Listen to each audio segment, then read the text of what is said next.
5 países da União Europeia propõem salvaguardas mais rigorosas para os novos Estados-membros numa tentativa de evitar os impasses vividos com a Hungria de Orbán. Estados Unidos e Irão trocam ataques pelo segundo dia, deixando cada vez mais vulnerável o cessar-fogo e o potencial fim da guerra.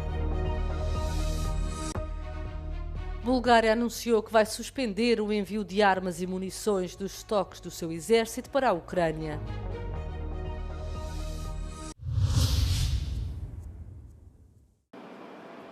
Cinco países da União Europeia estão a instar o Bloco a adotar salvaguardas mais rigorosas para os futuros Estados-membros, numa tentativa de evitar os problemas causados pela Hungria de Orbán.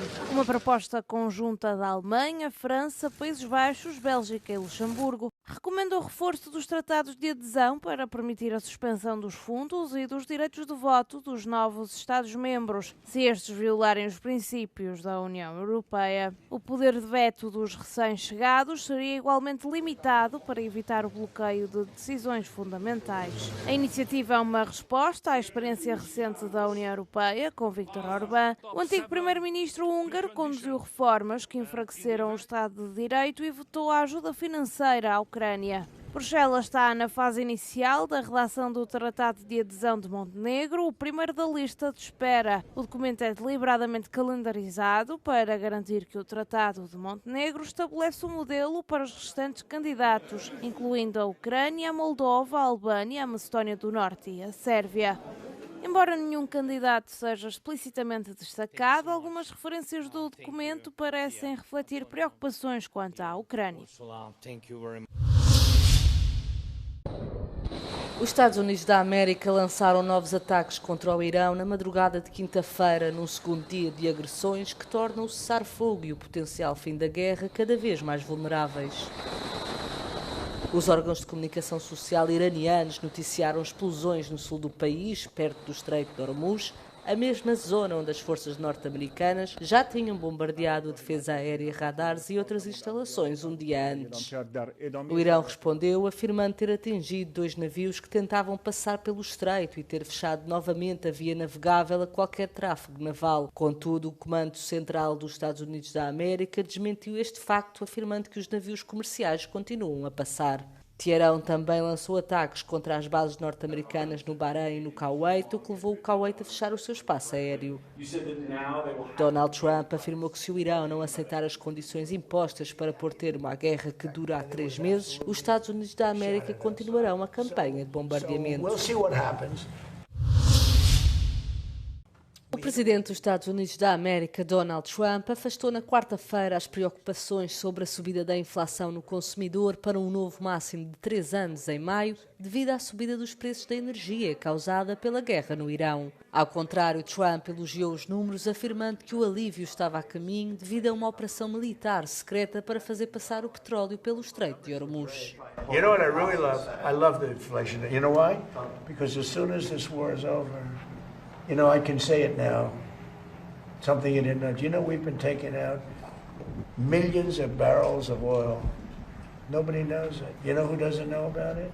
Iran until right now. Oh, when the war is over? Yes. It's coming down. I know you can't. It's going to come down like a rock. And again, we're taking out millions, which I'm just announcing today for the first time. But we've been taking out millions of barrels of oil. Millions of barrels. Trump tinha prometido na sua campanha de 2024 acabar rapidamente com a inflação, mas o seu argumento agora é que os preços mais altos são apenas uma função da guerra do Irão, que aumenta os custos da energia. Os economistas contestam esta afirmação e avisam que os preços do petróleo estão a demorar meses a regressar aos níveis anteriores à guerra e que dependem do fim das hostilidades para isso. A Bulgária anunciou que deixará de fornecer armas das suas reservas militares à Ucrânia. O primeiro-ministro búlgaro recém-eleito, Rumen Radev, apelou à procura de uma solução diplomática para pôr fim à guerra. No entanto, a indústria de defesa de Sófia deverá continuar a ser um dos principais fornecedores de munições para Kiev. Radev sublinhou que a nova política afetará apenas as armas e munições detidas pelo exército e pelo governo, mantendo-se os negócios com o setor privado. Antes de uma reunião do Conselho de Ministros, o primeiro-ministro búlgaro declarou aos jornalistas que o país já deu o suficiente à custa do seu sofrimento económico numa guerra que descreveu como sangrenta. O dirigente búlgaro, visto como amigo da Rússia, apelou à Europa para encetar um diálogo direto com Moscovo, sublinhando que esta é a única forma de pôr fim às hostilidades. E insistiu que a Rússia e a Ucrânia estão envolvidas numa guerra de desgaste e que, independentemente do armamento enviado, o único custo será o de vidas humanas. O ministro da Defesa búlgaro manifestou um sentimento semelhante, observando que ambos os lados precisam de se sentar à mesa das negociações e alcançar uma paz justa que satisfaça as necessidades de ambos.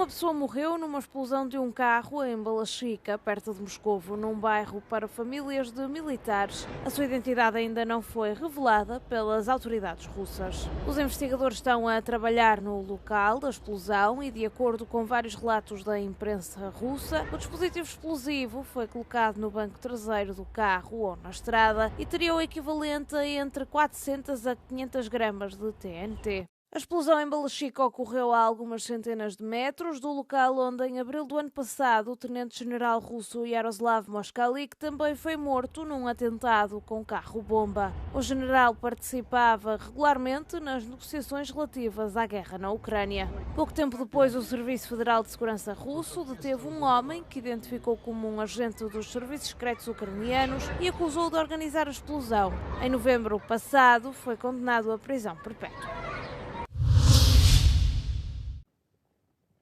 A morte da jovem Liana chocou França e reabriu o debate sobre a eficácia da justiça contra o abuso de menores. Na quarta-feira, o presidente Emmanuel Macron interveio numa reunião do Conselho de Ministros, reconhecendo disfunções manifestas no caso e declarando que aguardava os resultados da investigação antes de tomar medidas à luz dos factos. Os seus comentários foram transmitidos pela porta-voz do governo. L'émotion de la nation est partagée, l'affection et la solidarité avec la famille aussi, ainsi qu'avec toutes les familles qui vivent des situations similaires. Cela pose une question fondamentale, celle de la protection des enfants et de l'efficacité de l'action publique. No centro do debate no Parlamento está uma lei-quadro. O texto, apresentado em dezembro de 2025 e apoiado por um grupo interpartidário de deputados, visa reforçar a prevenção e o tratamento jurídico da violência contra as crianças e as mulheres, mobilizando todos os atores envolvidos: polícia, justiça, serviços de apoio à criança, mas também educação, saúde e trabalho. Un texte de loi a été porté en Conseil des ministres, vous le savez, il y a plusieurs semaines. S'il doit être modifié, c'est uniquement au regard des faits et, encore une fois, avec méthode.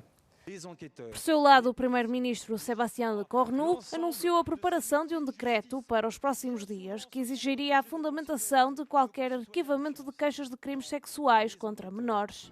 O Senado decidiu também criar uma comissão de inquérito sobre eventuais falhas do sistema judicial e sobre a orientação da política penal neste tipo de casos. O funeral de Liana será realizado esta sexta-feira na mais estrita privacidade a pedido da família. A Europa registrou no mês passado um dos maios mais quentes de sempre, durante uma onda de calor excepcionalmente precoce que o Serviço de Alterações Climáticas Copérnicos da União Europeia alerta estar a tornar-se o novo normal. De acordo com o organismo europeu, maio foi o segundo mês mais quente registrado a nível mundial, um mês que viu a Grã-Bretanha, França, Irlanda e Portugal baterem os seus respectivos recordes, enquanto uma massa de ar quente proveniente do norte de África fez subir as temperaturas muito acima dos níveis normais. De acordo com o Copérnicos, à escala global, a temperatura média do ar à superfície atingiu 15,81 graus centígrados, valor apenas superado em maio de 2024. A temperatura média da superfície do mar também foi a segunda mais alta já registada, apenas atrás de maio de 2024, à medida que as condições evoluem para o padrão climático de aquecimento associado ao fenómeno El Niño. As previsões apontam que o próximo episódio do El Niño poderá ser um dos mais fortes já registados, elevando as temperaturas globais para níveis históricos em 2027. O número de acidentes com feridos causados por trotinetes elétricas na Hungria aumentou mais de 70% no ano passado em relação ao ano anterior e desde então as estatísticas têm vindo a agravar-se com o aumento do número destes veículos. De acordo com os dados do Serviço Nacional de Ambulâncias, mais de 1.100 pessoas, incluindo quase 450 crianças, ficaram feridas em acidentes com trotinetes elétricas até ao final de maio deste ano. Estima-se que existam entre 100 a 120 mil trotinetes elétricas em circulação na Hungria, das quais 10 a 15% estão disponíveis para aluguer e as restantes são de propriedade privada. O perigo reside no facto de muitas pessoas conduzirem as trotinetes em grande velocidade, sem capacete e nem sempre sóbrias. A mi tapasztalataink azt mutatják, hogy alapvetően a rolleresek nagy része szabálykövető. Nyilván van közöttük olyan, aki rugalmasabban kezeli a szabályokat, de hogyha lenne egy olyan keretrendszer, amit megfelelő edukációval minél szélesebb körben el lehetne juttatni a riderekhez, akkor azt gondolom, hogy sokkal kevesebb baleset lenne. És emellett nagyon fontos lenne az is, hogy nem csak a rendvédelmi szervek, hanem az egyébként nem rollerrel közlekedők, például az autósok vagy kerékpárosok, vagy ne adj Isten akár a gyalogolók is tisztában legyenek azzal, hogy hol találkozhatnak szembe rolleressel a városban. Segundo o Ministro dos Transportes, a regulamentação das trotinetes elétricas é uma questão tão importante que não pode esperar por uma revisão global do Código da Estrada, devendo ser abordada mais cedo. O Ministro propõe uma fase separada para as regras relativas às trotinetes de alta potência, devido ao número crescente de acidentes graves envolvendo este tipo de veículos. A veszélyesen közlekedő elektromos rollerek nem csak Budapesten okoznak gondot. Magyarország egyik turisztikai központjában, Hajdúszoboszlón júliustól korlátozzák a használatukat a fürdő környékén és a város forgalmasabb pontjain. Kis Gábor, Euronews, Budapest.